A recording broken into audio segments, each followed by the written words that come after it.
In this video, I'm going to show you how you can easily remove watermark in CapCut. Be sure to watch the video to the very end so you don't make any mistakes.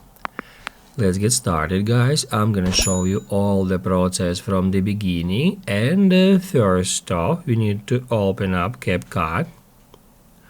Now let's create a project and add some random video. As you might have noticed, each time you add a video to CapCut, it adds that watermark here with the CapCut logo at the end of each video you add, and then we can easily delete it if we select it and then tap add delete. After that, you can edit that video, you can trim it, you can add different effects, all this stuff from that toolbar. And once you are ready to export it, just tap right here and it will save it to your camera roll without any watermark.